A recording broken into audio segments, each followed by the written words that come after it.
SK astro ஆன்மீகம் சேலம். இது ஒரு ஆன்மீக தேடல். அப்படி வச்சுக்கிட்டிங்கன்னா அதை பாதியாக பிரிக்கணும். 20 பாதியாக பிரித்தோம்னா 10 அடி, மேற்கு பக்கம் 10 அடி, வடக்கால பக்கத்தில் மேற்கு பக்கம் 10 அடியாக வரும், கிழக்கு பக்கம் 10 அடி வந்துடும். ஓகேங்களா? இந்த வடக்கு பார்த்த மனைக்கு அந்தாண்ட மேற்கு செவத்தை ஒட்டி இருக்கு நீச்சம், வடக்கு செவத்தை ஒட்டி இப்போ இருக்கிற 10 அடி உச்சம். இப்படி உச்ச நீச்சத்தை பிரிச்சிட்டிங்கனாவே உங்களுக்கு பாதி பிரச்சனை தீர்ந்துடும். உச்ச பகுதியில் தான் நீங்கள் வந்து வாசக்கால் வைக்கணும். வாசக்கால் வேற ஃப்ரீயாக இருந்தால் நம்ம நல்லது சார். சார் படிக்கட்டுங்கில எதுவுமே இல்லைன்னா உங்கள் வளர்ச்சி யாராலையும் தடுக்க முடியாது. அதெல்லாம் வச்சுக்கலாங்க. அந்த மாதிரி விஷயம் மோட்டர் ரூம், தட்டு முட்டு ஜாமான் போட்டு வைக்கிறது இதெல்லாம் நீங்கள் வச்சுக்கலாம். பூஜை ரூம் மட்டும் வைக்காதீங்க, மிச்சம் வச்சுக்கலாம்.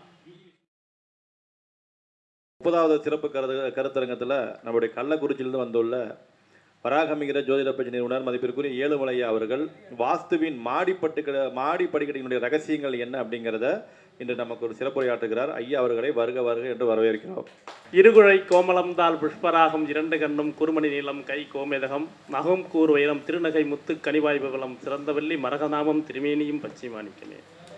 நவக்கிரக நாயகளை வணங்கி என்னுடைய மருதுமலை குருஜி அவர்களை பொற்பாதங்களை தொட்டு வணங்கி நம்ம யோகநாத் குருஜி அவர்களுக்கு ஒரு அற்புதமான நன்றிகள். ஏன் அப்படின்னா இந்த நம்மளெல்லாம் மேடை யாத்திரார்ல டைரக்டர் இல்லையா, அவர் என்ன சொல்கிறாரோ அதெல்லாம் பண்ணணும். நம்ம அந்த மாதிரி சுச்சுவேஷன் இருக்கிறோம்.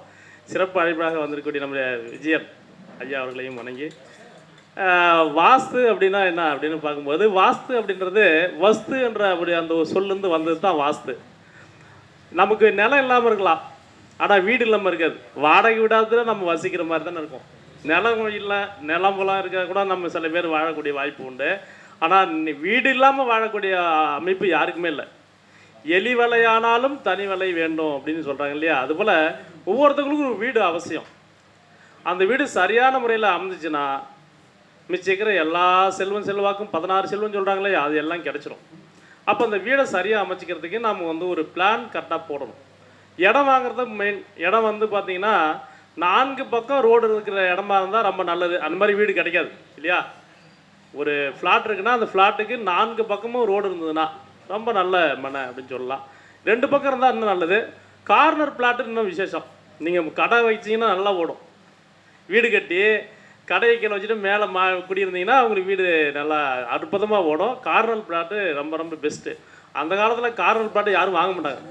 அது வந்து தெருக்குத்து அப்படி இப்படின்னு சொல்லி வாங்க மாட்டாங்க. ஆனால் இப்போ கார்னர் பிளாட்டு தான் மவுசே அதிகம். அதனால் ஒரு வீடு அப்படின்னு பார்க்கும்போது 90 டிகிரி இருக்கணும். 4 மூலையும் 90 டிகிரி இருக்கணும். இந்த ஈசான்யம் நீண்டு இருக்கணும் அப்படின்றதெல்லாம் ஒன்றும் இல்லைங்க. நீங்கள் 90 டிகிரியில் வச்சிங்கன்னா நீள வேண்டிய அவசியமே இல்லை. சும்மா அப்படி பண்ணணும்னு நினச்சிங்கன்னா ஒரு 6 இன்ச்சு 4 இன்ச்சு வளர்த்து விடலாம். 4 இன்ச்சு 5 இன்ச்செல்லாம் வளர்த்து விடுற அமைப்புலாம் தேவையில்லைங்க. அதனால் வந்து 4 மூலையும் 90 டிகிரியில் கரெக்டாக இருக்கணும். அப்படி தான் அந்த வீடு சரியாக வேலை செய்யும். சரிங்களா? அதே போல் ஒரு வீட்டினுடைய நீளமோ அகலமோ நல்ல மனையடிப்படி, இப்போ மனையடி சாஸ்திரத்தில் பார்த்தீங்கன்னா 8 அடியிலேருந்து 6 அடியிலேருந்து 8 அடி, 10, 11, 12, 11, அப்புறம் 16, 17, 20 இப்படி வந்து அளவு கொடுத்துருப்பாங்க. அந்த அளவுகளில் நீங்கள் ஒரு அளவை தேர்ந்தெடுத்துக்கணும். ஒரு அளவு நீளம், ஒரு அளவு வீட்டினுடைய அகலமாக எடுத்துக்கங்க. எடுத்துக்கிட்டு இதை வந்து பெருக்கணும். பெருக்குனா ஒரு தொகை வரும் இல்லைங்களா, அதை வந்து முதல்ல குழியாக்கணும்.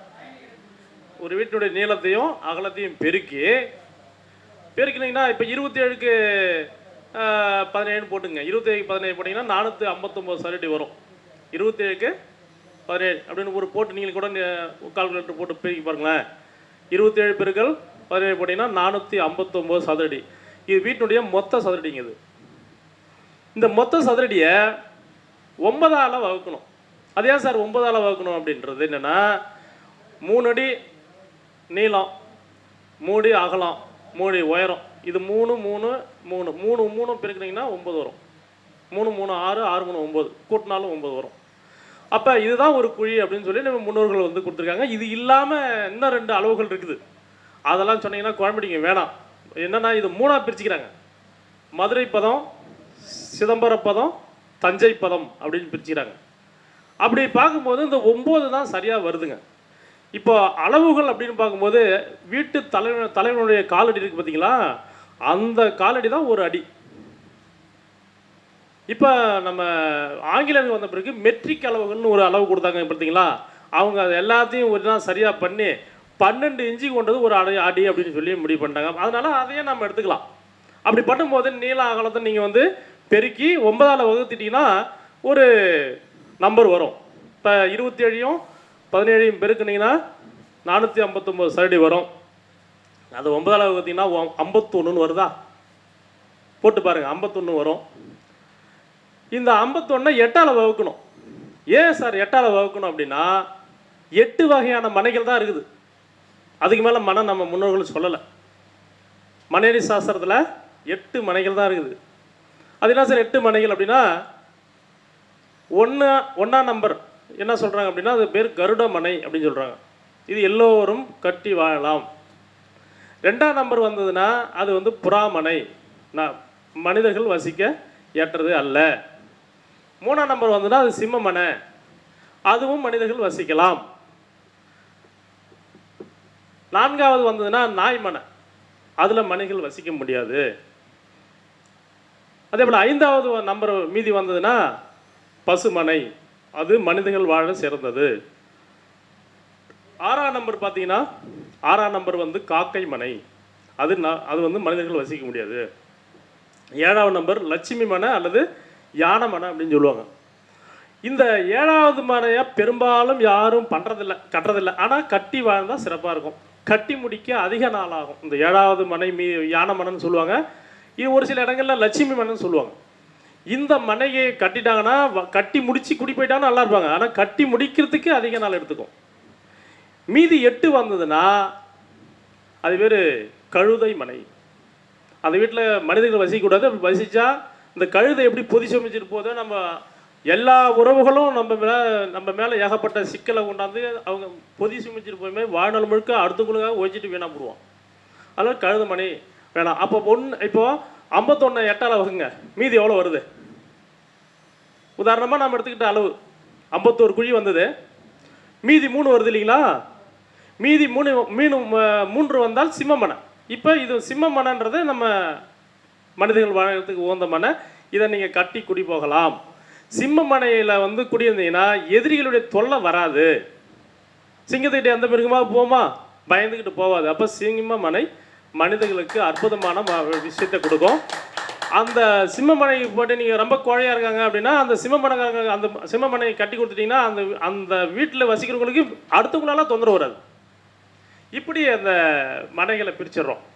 இப்போ ஒரு வீட்டுடைய நீள அகலம் நீங்களே அளந்து பார்த்துட்டு 9ஆல் வகுத்து வந்த எண்ணெய் 8ஆவில் வகுத்துட்டிங்கன்னா மனை கிடச்சிடும். மீதி வர்றது தான் கணக்கு. இதை சரியாக வச்சுக்கிங்க. இப்போ நம்ம வந்து நமக்கு இன்றைக்கி என்ன டாபிக் பண்ண போகிறோம் அப்படின்னா மாடிப்படி. ஒரு வீட்டுக்கு மாடிப்படி அவசியமா? அந்த காலத்தில் மாடிப்படி இருந்தது. எல்லாமே குச்சி விட தான் இருந்தது. மச்சி விடணும்னு கேள்விப்பட்டிருப்பீங்க இல்லையா? அதுக்கு ஒரு படி கட்டிருப்பாங்க, குச்சியாலே கட்டிருப்பாங்க அந்த காலத்தில். அப்புறம் சுண்ணாம்பு போட்டுலாம் கட்டினாங்க. அது வந்து இப்போ இன்னும் 1000 வருஷத்துக்கு முன்னாடியே கட்டியிருக்காங்க. கருங்கலால் கட்டப்படுது. கருங்கல், சுண்ணாம்பு, வெல்லம் இதெல்லாம் சேர்த்து அரைச்சி நல்லா அதுக்கு வந்து இது செக்கு மாதிரி மாடுகளை கட்டி அடித்து அதுலேருந்து எடுத்து அந்த 2 கல்லுக்கு இடையில ஒட்ட வைப்பாங்க. அதுதான் ரொம்ப ஸ்ட்ராங்காக இருக்கும். அப்படிப்பட்ட கட்டடக்கலையெல்லாம் நம்ம இருந்தது. அப்படி இருக்கும்போது அப்போ மாடிப்படி அவசியமா அப்படின்னா மாடிப்படி அவசியம்தான். சரிங்க. இப்போ ஒரு வீடு இருக்குன்னா வீட்டில் உச்ச நீசம் இது தெரியணும் நமக்கு. இந்த உச்ச நீசம் எப்படி கண்டுபிடிக்குது அப்படின்னா, இப்போ ஒரு லைட் எரியுதுன்னு வச்சிங்களேன், இதுக்கு ஒரு எர்த்தும் மெயினும் வேணும் இல்லைங்களா? அதே போல் எந்த ஒரு பொருளுக்குமே நல்லதும் கெட்டது இருந்தால் தான் அதுக்கு மரியாதை. ஒரு ஊரில் நல்லவன் இருக்காங்கன்னா கெட்டவன் இருந்தால் தான் நல்லவங்களை பிரித்து காட்டும். அதுபோல் ஒரு இடம் இருக்குன்னா அதுக்கு வந்து நீளம் மைனஸு ப்ளஸ் இருந்தால் தான், உச்சம் நீச்சம் இருந்தால் தான் அந்த வீட்டுக்கு எல்லா வித செல்வாக்கும் வரும். அப்போ ஒரு மனிதனுக்கே பார்த்தீங்கன்னா ஒரு நல்ல விஷயமும் ஒரு மனுஷங்கிட்ட இருக்கும், கெட்ட விஷயமும் மனுஷங்கிட்ட இருக்கும். ரெண்டும் சேர்ந்தது தான் ஒரு மனிதன். யாரும் குறையில்லாத மனுஷன் யாரும் இல்லை, நிறையா வாழ்ந்தவங்களும் யாரும் இல்லை இல்லைங்களா? அப்படி இருக்கும்போது இப்போது முதல்ல மனைகளை வந்து உச்ச நீச்சம் அந்த பகுதியை பிரிக்க தெரிஞ்சதுன்னா இன்னும் நல்லா உங்களுக்கு பெஸ்ட்டாக இருக்கும். இப்போ இந்த போர்டு இருக்குன்னு வச்சிங்களேன், இது இருக்குன்னு வச்சிங்களேன், இதில் வந்து இது வந்து மேலே வடக்க வச்சுங்க. வடக்கு வாசல் வீடுன்னு ஃபஸ்ட் எடுத்துக்குவோம். வடக்கு வாசல் வீட்டுக்கு வடக்கு பார்த்துருக்குன்னா வடக்கினுடைய கிழக்கு பகுதி ரெண்டாக பிரிக்கணும். வடக்கு வாசல் ஒரு வீடு கட்டுறீங்க, அந்த வீட்டுக்கு கிழக்கு மேற்கு எவ்வளோ நீளம் அகலம் பார்த்துக்கலாம். உதாரணமாக ஒரு 20 அடி வச்சுங்க, கிழக்கிலிருந்து மேற்காக 20 அடி அப்படி வச்சுக்கிட்டிங்கன்னா அதை பாதியாக பிரிக்கணும். 20 பாதியாக பிரித்தோம்னா 10 அடி, மேற்கு பக்கம் 10 அடி, வடக்கால பக்கத்தில் மேற்கு பக்கம் 10 அடியாக வரும், கிழக்கு பக்கம் 10 அடி வந்துடும். ஓகேங்களா? இந்த வடக்கு பார்த்த மனைக்கு அந்தாண்ட மேற்கு செவத்தை ஒட்டி இருக்கு பார்த்தீங்களா 10 அடி, அந்த 10 அடி நீச்ச பகுதின்னு பேர். சரிங்களா? இந்த கிழக்கு செவத்தை ஒட்டி 10 அடி இருக்கு பார்த்தீங்களா, அது உச்ச பகுதின்னு பேர். இதே போல் கிழக்கு பக்கம் வாங்க, கிழக்கு 20 அடின்னு வச்சுங்க. இந்த வடக்கு செவத்தை ஒட்டி 10 அடி உச்சம், அந்த அக்னி மூலை காட்டியிருக்கு பார்த்தீங்களா, அந்த பகுதி நீச்சம். அதே போல் தெற்கு பக்கம் வாங்க, தெற்கு பக்கத்தில் கிழக்கால செவத்தை ஒட்டி ஒரு 10 அடி உச்சம், அதுக்கு மேற்கால செவத்தை ஒட்டிக்கிற 10 அடி நீச்சம். அதே போல் மேற்கு பக்கம் வந்தீங்கன்னா தெற்கு செவத்தை ஒட்டி இருக்கக்கூடிய 10 அடி வந்து பார்த்தீங்கன்னா நீச்சம், வடக்கு செவத்தை ஒட்டி இப்போ இருக்கிற 10 அடி உச்சம்.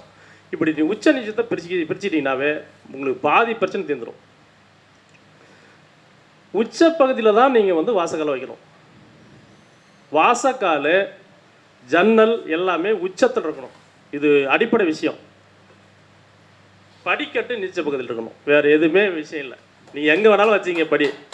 ஆனால் ஆமாங்க, வெயின் பண்ணி பிரச்சனையே இது யாரும் சொல்லலை.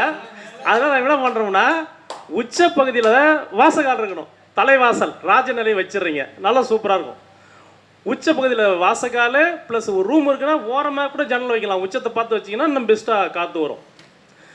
வாசக்கால் ஜன்னல்லாம் உச்சத்தில் இருக்கணும். ஒரு வீட்டினுடைய உச்ச பகுதியில் இருந்தால் அந்த வீடு சுபிட்சமாக இருக்கும். நீச்ச பகுதியில் படிக்கட்டு இருக்கணும். சரி, இப்படி சொல்லிட்டோமா? அப்போனா சனிமூலையில் படிக்கட்டு வைக்கலாமா? அது 100% தவறு. இப்போ ஈசானியத்தில் வந்து வடக்கு பக்கமும் கிழக்கு பக்கமும் இந்தாண்ட 10 அடி இந்தாண்ட 10 அடி இருக்கு இல்லைங்களா? இப்போ இது வடக்குன்னு வச்சுங்களேன், இது சனிமூலை வச்சுங்க, இப்போ இருக்கிற மாதிரி வச்சுக்கலாம். இந்த 10 அடியும் இந்த 10 அடியும் எந்த காரணம் மட்டும் படி வரக்கூடாது. புரியுதுங்களா? இப்போ இந்த பகுதி 2 பகுதியிலுமே இது ரெண்டுமே வந்த உச்ச பகுதியில் படிக்கட்டு வைக்கக்கூடாதுன்னு சொல்லியிருக்கேன். இது இந்த மைண்டில் வச்சுங்க. இப்போ அதுக்கு அடுத்தது இங்கே இருக்கிற படிக்கட்டு நீங்கள் வைக்கலாம். இதுக்கு இந்தாண்ட 10 அடி நீங்கள் அக்னி மூலை காட்டி படிக்கட்டு வைக்கலாம். படிக்கட்டு எப்படி ஏறணும் அப்படின்னா, ஒன்று தெற்கு பார்த்து ஏறலாம், மேற்கு பார்த்து ஏறலாம், வடக்கு பார்த்து ஏறலாம், அடுத்தது கிழக்கு பார்த்து ஏறலாம். இது எப்படி கடிகாரம் சுற்றி வருதோ அந்த அடிப்படையில் தான் நீங்கள் அந்த படிக்கட்டு வைக்கணும். அதை மட்டும் பார்த்தீங்க, எதிர்மறையாக சுற்றக்கூடாது. சரி, படிக்கட்டு எதை சார் குறிக்கணும்? நம்முடைய அந்த வீட்டில் வசிக்கக்கூடிய நபர்களுடைய வளர்ச்சியை குறிக்கும், முன்னேற்றத்தை குறிக்கும், செல்வத்தை குறிக்கும். அதனால் அந்த படிக்கட்டு வலதுபுறமாக சுற்றுவதுமாக நம்ம வச்சோம்னா செல்வத்தை அதிகரிக்கக்கூடிய ஆற்றல் கண்டிப்பாக கொடுக்கும். அப்புறம் நீங்கள் குடியிருக்கிறதே பார்த்தீங்கன்னா கீழே கூட ஃபுல்லாகவே வெறும் கிரவுண்டாக போட்டு கார் நிறுத்துறதுக்கு நீங்கள் ஒரு ஆஃபீஸ் வச்சுக்கிறது வச்சுட்டு நீங்கள் குடியிருது மேலே இருந்தீங்கன்னு வச்சிங்களேன். எப்போ நீ எங்கே பார்க்குற? நான் மேலே இருக்கிறேன். நீ எங்கே இருக்கிற? வீட்டுக்கு உயரத்தில் இருக்கிறேன். அப்போ நம்ம சொல்கிற வார்த்தையில நம்ம மேலே போயிட்டு இருப்போம் அப்படின்றத காட்டும். அப்போ ஒரு வீட்டில் குடியிருக்கணும் அப்படின்னா மாடியில் குடியிருந்தாவே ரொம்ப நல்லது. குழந்தை இல்லைங்களா? நம்ம நாள் குழந்தை 10 வருஷம் குழந்தை இல்லாத தம்பதிகளுக்கு கீழே வீடு இருக்குன்னு வச்சிங்களேன், மேலே வீடு இருக்கும். அந்த தம்பதிகளுக்கு மேலே மெத்தையில் படுக்க வைங்க, கண்டிப்பாக குழந்தை பாக்கிடுவோம். வாஸ்து பெரும்பாலும் 10 அடிக்கு மேலே அதிகமான பவரை கொடுக்காது, வேலை செய்யாது. அதனால் அந்த மாதிரி நீங்கள் குழந்தை இல்லாத தம்பதிகளோட எப்படிப்பட்ட பிரச்சனை உள்ளவங்களும் மாடியில் கொடுத்திருந்தாங்கன்னா கண்டிப்பாக வந்து பிரச்சனைகள் தீரும் அப்படின்றது வாஸ்துல. சரி, படிக்கட்டினுடைய எண்ணிக்கை எவ்வளோ இருக்கலாம்? படிக்கட்டு சனி மூலையில் வைக்கக்கூடாது முடிவு பண்ணியாச்சு. சனி மூலையில் ஆரம்பிக்கக்கூடாது, சனி மூலையில் முடியக்கூடாது. இது மைண்டில் வச்சுக்கோங்க. அப்படி இந்த விஷயம் நான் வாஸ்து படிக்கும்போது இதோட சனி மூலையில் படிக்கட்டு வச்சுருவேன், இருக்கக்கூடாதுன்னு சொல்கிறாங்களே, நிறைய வீட்டில் நம்ம பார்க்குறோமே அப்படின்னு நான் யோசனை பண்ணி எங்கே போனாலும் 2 வீலரில் தான் போவோம். அப்படியே பார்த்துட்டே போவோம் ஒவ்வொரு வீடா. நீங்கள்லாம் போகும்போது ரோட்டில் போகும்போது நான் வந்து வீட்டை பார்ப்போம், ஒவ்வொரு வீடா. இந்த வீடு எப்படி இருக்குது, இந்த வீட்டில் வசிக்கிறவங்க எப்படி இருக்காங்க, பணக்காரனாக இருக்கிறாங்களா, ஏழையாக இருக்காங்களா, இப்படிலாம் பார்த்துட்டே போவோம். எங்கள் ஊரில் நான் சின்ன பிள்ளையா இருக்கும்போதே ஒரு வீடு கட்டினாங்க, கிட்டத்தட்ட பெரிய வீடு. அந்த வீடு ஈசானியத்தில் படி, வடக்கு பார்த்த வீடு. ஈசானியத்தில் ஐயா சொன்ன மாதிரி பாருங்க, இந்த இடத்த ஆரம்பிக்குதுங்க படி, இப்படி ஏறுது. ஏறுற விஷயமெல்லாம் நல்லது தான், வலது பக்கமாக தான் ஏறுது, கிளாக் வைஸாக தான் ஏறுது. இந்த ஆரம்பிக்கிற இடம் சனிமூலை. இந்த வீடு கட்டி அவருக்கு கல்யாணம் பண்ணி கொஞ்ச நாள் ஆச்சு, ஒரு 5 வருஷம் ஆச்சு. அரசியல் நின்று ஒரு 80 ஏக்கர் சொத்தை 8 ஏக்கராக கொண்டு வந்தார். உண்மை நடந்து வச்சிங்க. எங்கள் ஊரில், சொந்த ஊரில் பார்த்தீங்கன்னா இன்றைக்கும் காட்டுற அந்த வீடு இருக்குது. சுத்தமாக சொத்து அழிஞ்சு போச்சுங்க. ஈசானியத்தில் படி இருந்தால் கோடீஸ்வரனும் கோவனாண்டி ஆகிடுவோம். அது 100% உண்மை. நீங்கள் வேணால் செக் பண்ணி பார்த்துங்க உங்கள் வீட்டை. இது வந்து அனுபவமாக நம்ம பார்த்து பேசுகிறோம். வாஸ்தை படிச்சுட்டு அப்படியே பேசாமல் அனுபவத்தை தான் நம்ம பேசுகிறோம். அப்போ நீங்கள் வாஸ்து இது வாடகை வீட்டுக்கு போகிறீங்களா, ஈசானியத்தில் படிக்கிற வீட்டுக்கு போகாதீங்க. அவன் கம்மியாக வாடகை கொடுத்தாலும் போகாதீங்க. வாடகை 1000 ரூபா அதிகமானாலும் நல்ல வீட்டுக்காக குடிப்போங்க, அது ரொம்ப நல்லது. ஆனால் ஈசானியத்தில் படிக்கிற வீட்டுக்கோ, ஈசானியத்தில் சமையல் இருக்கிற வீட்டுக்கோ, ஈசானியத்தில் வந்து டாய்லெட் இருக்கிற வீட்டுக்கோ போகாதீங்க. நல்ல வீட்டுக்கு போங்க, நல்லா சந்தோஷமாக மகிழ்ச்சியாக வாழலாம். அந்த வீட்டில் இருந்து நீங்கள் அடுத்த லொக்கேட் ஆகிற இடம் புது வீடாக நீங்கள் மனை வாங்கி வீடு கட்டிடுவீங்க. அப்படிப்பட்ட இடமா தான் அவங்க நீங்கள் போகணும் வாஸ்து வாடகைக்கு போனீங்கன்னா. ரைட்டுங்க. இப்போ படிக்கட்டு இந்த சனி மூலை தவிர மிச்சம் அக்னி மூலை, நிருதி மூலை, வாயு மூலை, இந்த மாதிரி மூலைகள்லாம் போட்டுக்கலாம், தப்பே இல்லை. படிக்கட்டுடைய எண்ணிக்கை ரெட்டப்படையில் தான் இருக்கணும். படிக்கட்டுடைய எண்ணிக்கை ரெட்டப்படையில் இருக்கணும். எப்படி இருக்கணும் அப்படின்னா, நீங்கள் பூமியிலேருந்து எடுத்து வைக்கிறீங்க, வலது காலம் முதல்ல ஃபஸ்ட்டு படிக்கட்டில் வைக்கணும், வச்சுருங்க. அது பேர் அந்த காலத்தில் முதல்ல என்ன சொல்கிறாங்க, லாபம் அப்படின்னு சொல்லுவாங்க. இப்போ நீங்கள் நெல் அளந்தாலும் ஒரு இது அளந்தாலும் முதல்ல லாபம் தான் போடுவாங்க. அடுத்து 2வது மரக்கா போடும்போது நட்டம் போடுவாங்க. மரக்கா போடும்போது 2ன்னு சொல்லுவாங்க. ஆமாம், எண்ணிக்கையில் எண்ணிக்கும் போது மரக்காவில் நெல் அறுக்கும் போது லாபம் போட்டு அடுத்து 2, 3 அப்படி எண்ணுவாங்கய்யா. இப்போ நாம் படிக்கட்டில் அளவு வைக்கும்போது ஃபஸ்ட் எடுத்தோடனே வலது காலம் எடுத்து லாபம்னு வச்சிடறோம். லாபம் வச்சுட்டு லாபம் லட்டம்னு முடியும் போது நீங்கள் ரெட்டப்படையில் இருந்தது அந்த மெத்தைக்கு போய் கால் வைக்கும்போது லாபமாக முடியும். நீங்கள் வேணால் கரெக்டாக நீங்கள் கால் வச்சு எண்ணி பாருங்கள். படிக்கட்டு ரெட்டப்படையில் இருந்தால் தான் நீங்கள் போய் கடைசியாக வைக்கிற கால் எப்படி நீங்கள் ஃபஸ்ட்டில் எடுத்து வைக்கும்போது சோத்துக்கால் எடுத்து வைக்கிறீங்க, அதே போல் அதே சோத்துக்கால் தான் எடுத்து வைப்பீங்க. இப்போ படிக்கட்டு ரெட்டப்படையில் தான் இருக்கணுங்க. படிக்கட்டு உயரம் எவ்வளோ இருக்கலாம் அப்படின்னா, அதிகபட்சம் 6 இன்ச்சுக்கு குறைஞ்சிருக்கணும் உயரம். நீங்கள் 9 அடி 10 அடிலாம் வச்சிங்கன்னா நீங்கள் கால் ஏறி இறங்கி மூட்டு தேய்மானம் ஆகி நோய் வந்துடும். அதான் 6 இன்ச்சு 5 இன்ச்சு, அதிகபட்சம் 7 இன்ச்சுக்கு மேலே போகாத பார்த்துங்க படிக்கட்டுடைய உயரம். அகலம் 1 அடி கூட வச்சுக்கலாம், நல்லா நின்று வயதானவங்க போகிறதுக்கு வச்சுக்கலாம். இது படிக்கட்டு உயரமே 5 இன்ச்சு 6 இன்ச்சு இருந்ததுன்னா சூப்பராக நீங்கள் ஏறி இறங்குறதுக்கு ஈஸியாக இருக்கும். சரிங்களா? அப்போ இப்போ இந்த படிக்கட்டு வச்சுட்டுமா, அந்த படிக்கட்டினுடைய எண்ணிக்கைன்னு சொல்லிட்டோம். அடுத்தது படிக்கட்டுங்கில என்னென்ன வரலாம் அது வேணும் இல்லை. பெரும்பாலான வீடுகளில் இடம் இருக்காது, ஒரு சென்டில் இடம் வீடு கட்டிருப்பாங்க. அப்படிப்பட்டவங்க அந்த படிக்கட்டின் கீழே டாய்லெட் இருக்கும்.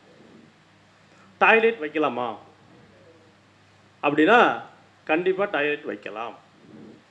ஏன் சார், படிக்கட்டு வந்து பார்த்தீங்கன்னா இப்படி வரும், இப்படி போவோம், இப்படி வரும், இப்படி போவோம். இப்போ இது வந்து ராகுவா கேதுவா? கிரகங்களில் படிக்கட்டை குறிக்கக்கூடிய கிரகம் இது கிரகம் எது அப்படின்னா கேது தாங்க. ஏன் அப்படின்னா கேது என்பது சுருளாக போகுது. முடி யாருக்காவது தலையில் லக்னத்தில் கேது இருந்தால் முடி வந்து சுருளாக இருக்கும்.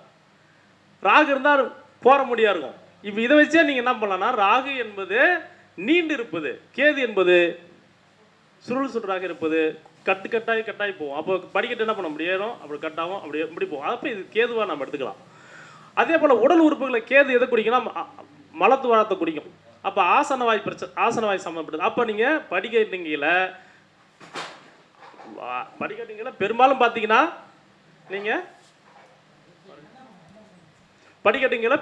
பார்த்தீங்கன்னா நீங்கள் முடியாத பட்சத்துக்கு டாய்லெட் வச்சுக்கலாம், தவறு இல்லை. பூஜை மட்டும் வைக்காதீங்க. இப்போ பூஜை இது எதை குறிக்கும்? பூஜை ஒரு வீட்டை எதை குறிக்கும்? பூஜை வந்து பொதுவாக வந்து தெய்வத்தை குறிக்கக்கூடிய கிரகம் எதுங்கய்யா? குரு தான். அப்போ குரு என்பது தெய்வத்தை குறிக்க இடம். அப்போ வந்து பூஜைக்கு கீழே கீழே அதாவது பூஜைக்கு கீழே டாய்லெட் வைக்கக்கூடாது, டாய்லெட் வைக்கலாம், பூஜை அறை வைக்கக்கூடாது. ஏன்னா படிக்கட்டு என்பது கேது, பூஜை அறை என்பது குரு. அப்போ குருவும் கேதுவும் அட்டாச் பண்ணும்போது நிரந்தர கடன்காரனாக மாறுவாங்க. அதனால் படிக்கட்டு கீழே பூஜை அறையை அமைக்கக்கூடாது, டாய்லெட் அமைச்சிக்கலாம், தப்பில்லை. புரியுதுங்களா? அடுத்தது அடுத்த இந்த மீட்டிங்கில் என்ன பண்ணலாம் அப்படின்னா, இந்த ராஜநிலைன்னு இருக்கு இல்லைங்களா, நிலைவாசல், அதுக்குன்னு ஒரு அளவு இருக்குது.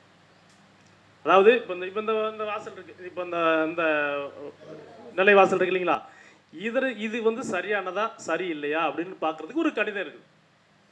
அந்த கணிதம் உங்களுக்கு நான் அடுத்த இதில் சொல்லி தரேன் கண்டிப்பாக. இந்த இப்போ நம்ம படிக்கட்டு சம்மந்தப்பட்ட ஏதாவது சந்தேகம் தான் கேளுங்க, முடிச்சுக்கலாம். ஏன்னா வெயிலுடைய தாக்கம் அதிகமாக இருக்குது, ஒன்றும் பண்ண முடியாமல் சொல்லியிருக்கேன். வேற ஃப்ரீயாக இருந்தால் நம்ம நல்லது சார். சார் படிக்கட்டுங்கில எதுவுமே இல்லைன்னா உங்கள் வளர்ச்சி யாராலையும் தடுக்க முடியாது. அதெல்லாம் வச்சுக்கலாங்க. அந்த மாதிரி விஷயம் மோட்டர் ரூம், தட்டு முட்டு சாமான் போட்டு வைக்கிறது, இதெல்லாம் நீங்கள் வச்சுக்கலாம். பூஜை ரூம் மட்டும் வைக்காதீங்க, மிச்சம் வச்சுக்கலாம் சார். அதெல்லாம் வச்சுக்கலாம் சார், அதெல்லாம் வச்சுக்கலாம், ஒன்றும் பிரச்சனை இல்லை. ஏன் டிவி வச்சுக்கலாம் சார், அங்கே போய் இங்கே வைக்க போகிறீங்க, இல்லாத பட்சத்துக்கு வைக்கலாம்.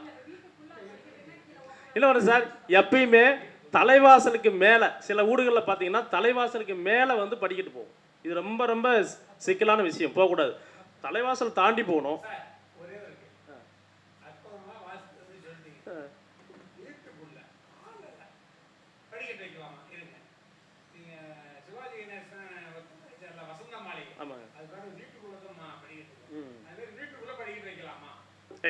வீட்டுக்குள்ள படிக்கட்டு கேட்குறாரு ஐயா. வீட்டுக்குள்ள படிக்கட்டு வந்து பார்த்தீங்கன்னா கண்டிப்பாக வைக்கலாம். சரி, எந்த பக்கம் வச்சா நல்லது? ஏன்னா வைக்கலாம். இன்னைக்கு வந்து லேட்டஸ்டாக இன்னைக்கு வந்து விஞ்ஞானத்தில் வளர்ந்துக்கிட்டே போகிறோம். அப்போ வீடும் வளர்ந்துக்கிட்டே போகுது. அப்படி பார்க்கும்போது வீட்டுக்குள்ள படிக்கட்டு வைக்கிறீங்க அப்படின்னா உங்கள் அந்த படிக்கட்டு தெற்கு சுவரை ஒட்டி அமைக்கணும், அல்லது மேற்கு சுவரை ஒட்டி அமைக்கணும். கிழக்கு சுவரை ஒட்டியோ வடக்கு சுவரை ஒட்டியோ படிக்கட்டு வரக்கூடாதுங்க. அப்படி வந்தால் உங்களுக்கு செல்வ நிலையை தடை பண்ணும். புரியுதுங்களா? வைக்கலாம், கண்டிப்பாக வைக்கலாம். அதாவது நம்ம மேற்கு சுவத்தை ஒட்டி இப்போ இது ரூம் இருக்குது, இது ஒரு ஹால், ஐயா காட்ட மாதிரி ஹால். அங்கே அந்த அந்த இது தண்ணி வச்சிருக்காரு பார்த்தீங்களா, அங்கேருந்து ஆரம்பித்து மேலே கொண்டு போகலாம். அதே போல் இங்கேருந்து ஆரம்பித்து இப்படி கொண்டு போகலாம். அப்போ வடக்கு சுவத்தை ஒட்டி வரக்கூடாதுங்க. தெற்கு சுவத்தை ஒட்டியும் மேற்கு சுவத்தை ஒட்டியும் படிக்கட்டு வந்தால் அது நன்மையை தரும். அதனால் அந்த லாப்டை உயரமாக ஓட்டுவாங்க. தெற்கும் மேற்கும் உயர்ந்துவிடும், அந்த வீடு செல்வத்தை கொடுக்கும். சரிங்களா? ஆமாய்யா, பாதி இதுக்கு வந்து வரலாம். அதாவது அதாவது நீச்ச பகுதியில் தான் படிக்கட்டு வரணும்னு ஒரு கான்செப்டை வச்சுக்கோங்கய்யா. வேறு எதுவுமே இல்லை. உச்சத்தில் வாசல், ஜன்னல், நீச்சத்தில் படிக்கட்டுகள். சனி மூலையில் எந்த காரணம் மட்டும் படிக்கட்டு வரக்கூடாது. இதுதான் அற்புதமான படிக்கட்டு வாஸ்து. நன்றி, வணக்கம். இந்த வாய்ப்பு நல்கிய ஐயா அவர்களுக்கு மனமார்ந்த நன்றிகள், நன்றிகள், நன்றிகள். நன்றி, நன்றி. வெயிலின் தாக்கத்தை விட வாஸ்துவின் தாக்கம் அதிகமாக இருந்து எல்லோருக்கும் புத்துணர்ச்சியை தந்ததால் ஐயா அவர்களுக்கு விஜயன் ஐயா அவர்கள் சிறப்பு மரியாதை செய்வார்கள்.